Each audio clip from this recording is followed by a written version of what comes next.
what are your thoughts on quality versus quantity? Were you guys publishing a tutorial a day or two, or how was it?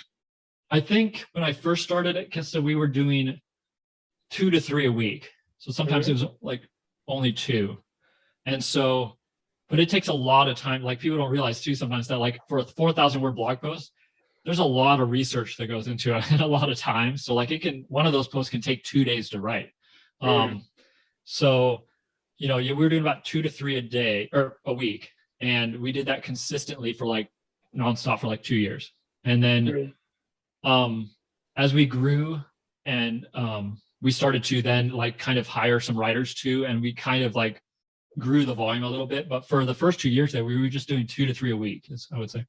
How do you keep patience and conviction in that time? Because 2 to 3 days for an article, and once you publish an article, it's not, the results are not going to come instantly. Yeah.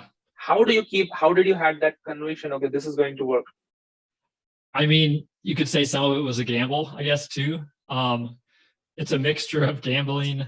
Part of it was some of my SEO knowledge, you know, from before, seeing like at KeyCDN, kind of seeing like, okay, this worked, this didn't. So, you know, experience obviously helps if you're trying to like do content marketing. So a little bit of that experience, using the right tools. So like we use Ahrefs extensively. SEMrush is another good one if someone wants another tool. But we use that and Trello like extensively. So any topic we were wanting to write about, like we went first and looked at like the keyword research to see like how much volume there was. And we put that in the Trello card.